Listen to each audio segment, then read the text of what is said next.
नमस्कार दोस्तों, स्वागत है आप सभी का एक बार फिर से हमारे YouTube चैनल बातें उस दौर की में। दोस्तों, सन 1800 वो दौर जब हमारे दादाजी के भी दादाजी इस दुनिया में मौजूद थे और हम आज कल्पना भी नहीं कर सकते कि उन्होंने वो दौर कैसे जिया होगा। वह समय था जब मुगल और मराठा अपने अस्तित्व की आखिरी लड़ाई लड़ रहे थे और अंग्रेज हिंदुस्तान में अपनी जड़ों को तेजी से मजबूत कर रहे थे।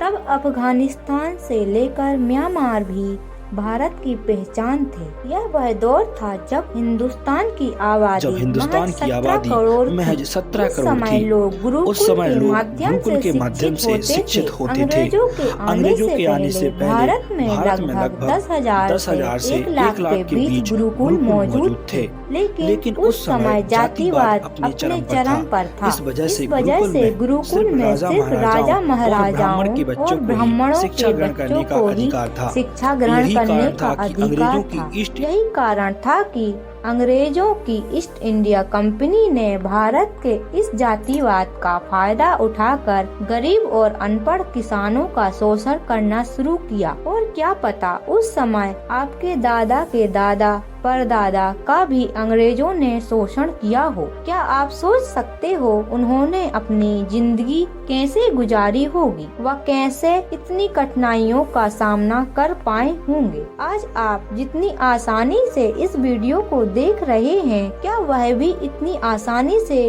अपनी जिंदगी जी पाए होंगे। आइए जानते हैं इस वीडियो के माध्यम से। तो दोस्तों, 16वीं शताब्दी की शुरुआत में अंग्रेजों ने भारत में दस्तक दी। तो शुरुआत में उनका उद्देश्य था कि सिर्फ भारत में व्यापार कर ब्रिटेन की अर्थव्यवस्था को मजबूत करना। लेकिन जब उन्होंने देखा कि भारत में 2 बड़े धर्म एक साथ फल फूल रहे हैं, लेकिन उनमें एकता और समझदारी की कमी है, साथ ही उस समय छोटे मोटे राजाओं के अलावा देश में 2 बड़ी हुकूमत राज कर रही थी। एक हुकूमत थी मुगल साम्राज्य की और दूसरी हुकूमत थी मराठों की।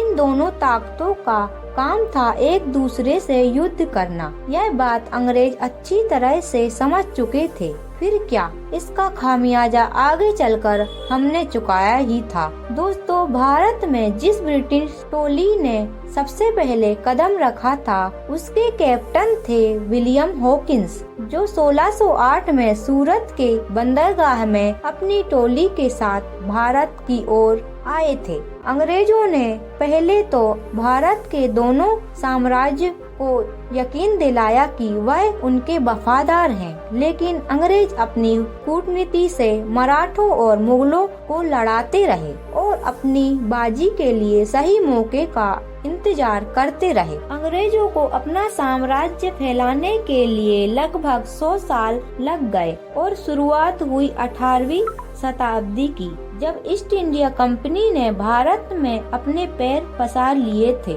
मुगल साम्राज्य अपने आखिरी दिन गिन रहा था। मराठाओं से अंग्रेज अपने सारे इलाके हड़प चुके थे। एक तरफ अंग्रेजों ने गरीबों का शोषण शुरू कर दिया था, दूसरी तरफ शिक्षा और पैसे की लालच में भारतीय युवाओं को ब्रिटिश आर्मी में शामिल किया जा रहा था। भारतीय किसानों से उनकी आय से ज्यादा कर वसूला जाता था। भारतीय व्यापारियों को भी अंग्रेज पूरी तरह से खत्म करने में लगे थे, जिस वजह से भारत के लोग धीरे धीरे आर्थिक संकट का सामना करने लगे। उस वक्त भी हमारे देश में एक ऐसा वर्ग था जिसने अंग्रेजों की चापलूसी करने में कोई भी कसर नहीं छोड़ी थी, और आज शायद वही चापलूसी लोग हिंदुस्तान के बड़े बड़े ओहदे पर बैठे हैं, जिन्होंने असल मायने में देश को आजादी दिलवाई। उन्हें तो हम याद ही नहीं करते। अंग्रेजों ने सबसे ज्यादा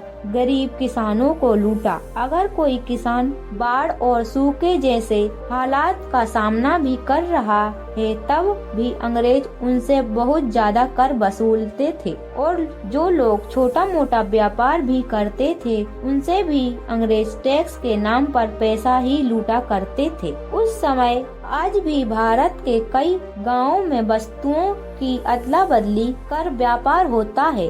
पहनावा दोस्तों, जैसे आज हम पश्चिमी पहनावे को फॉलो कर रहे हैं, उस समय लोगों ने ऐसे कपड़े कभी अपने ख्वाबों में भी नहीं देखे थे। उस समय लोग बस धोती गमछे में ही अपनी उम्र गुजार देते थे और औरतें तो सिर्फ साड़ियाँ ही पहना करती थीं और बच्चे आप इस तस्वीर में देखकर अंदाजा लगा सकते हैं। लेकिन जिनके पास पैसा था वो धीरे धीरे अंग्रेजों के पहनावे की ओर आकर्षित होने लगे थे। भारत का यही कल्चर दुनिया से उसे अलग बनाता था।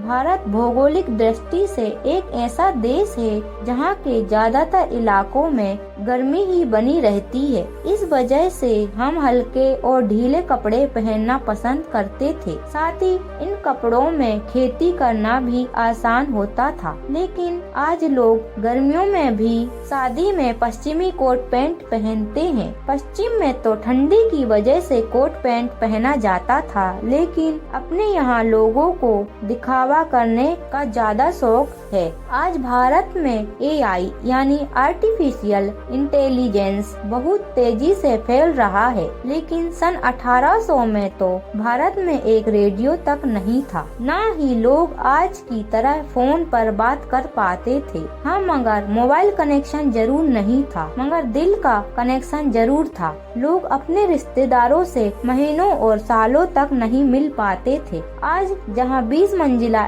इमारत खड़ी है, वहाँ कभी किसानों किसी का घास फूस का घर रहा होगा। उस समय लोगों के घर जरूर कच्चे थे, लेकिन उस समय दिल हमेशा सच्चे हुआ करते थे। आज जिन बड़े बड़े रोड पर लग्जरी गाड़ियाँ दौड़ रही हैं, वहाँ कभी बैलगाड़ियाँ दौड़ा करती थीं। लोग अपने काम ज्यादातर खुद अपने हाथों से ही किया करते थे। उनके चेहरे पर कोई भी शिकन नहीं होती थी। लोगों की आय का मुख्य जरिया खेती ही होती थी। गेहूं, धान, कॉटन यह सब अंग्रेज किसानों से कम दामों में खरीदकर विदेशों में भारी कीमतों में बेचा करते थे। कई लोग पशुपालन भी किया करते थे, जिससे संतुलन बना रहता था। हमको बाहर से कोई भी वस्तुएं खरीदने की जरूरत ही नहीं पड़ती थी। उस समय तक अंग्रेजों ने अपनी फैक्ट्रियां भारत में खोलना शुरू कर दी थी, जिससे कुछ लोग पैसा कमाने के लिए उन कारखानों में भी काम करने लगे थे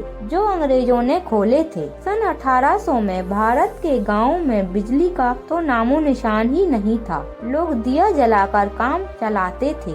जल्दी सोना और सुबह जल्दी उठना उस समय लोगों की दिनचर्या में शामिल था। 18वीं सदी तक भारत में भारत की संस्कृति बची हुई थी, जिस वजह से उस समय के समाज में बड़े बुजुर्गों का ही कहना माना जाता था। घर के फैसले बड़े बुजुर्ग ही किया करते थे। दोस्तों, जैसे कि मैंने आपको पहले ही बताया था, उस समय भारत में जातिवाद अपने चरम पर था। अंग्रेज रंग से भेदभाव किया करते थे, तो हिंदुस्तान में जाति और काम से भी भेदभाव हुआ करता था। मगर 20वीं सदी में भीमराव अंबेडकर जी ने इस दिशा में काफी प्रयास किया, मगर आज एक वर्ग ने उन्हें इस जातिवाद का ब्रांड अंबेडकर बना दिया है। लोग उनके ही नाम से जातिवाद करने लगे हैं। भला सोचिए, अगर बाबा भीमराव जातिवाद पर विश्वास रखते तो उसके खिलाफ आवाज क्यों उठाते? मगर आज भीमराव जी का नाम एक गलत ही दिशा में प्रयोग किया जा रहा है। आबादी और इलाके।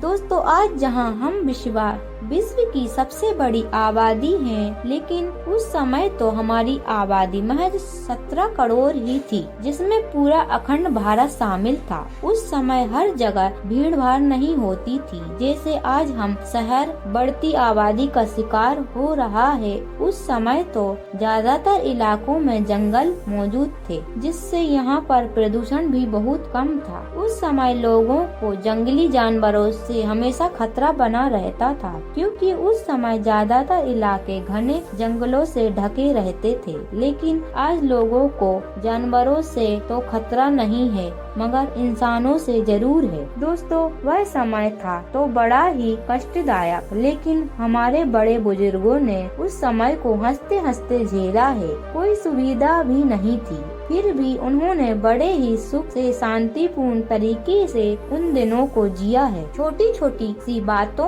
को लेकर परेशान होने लगते हैं, छोटी सी मुसीबत को देखकर पीछे हट जाते हैं। सोचिए अगर वह लोग भी ऐसा करते तो क्या आज हम इतनी आजादी भरी जिंदगी जी पाते? जी बिल्कुल नहीं। तो सोचिए, हमेशा खुश रहो और देश हित में काम करते रहना। दोस्तों वीडियो अगर अच्छी लगी हो तो वीडियो को लाइक कर देना, और अगर आप हमारे चैनल पर नए हो तो हमारे चैनल को सब्सक्राइब जरूर कर देना। धन्यवाद।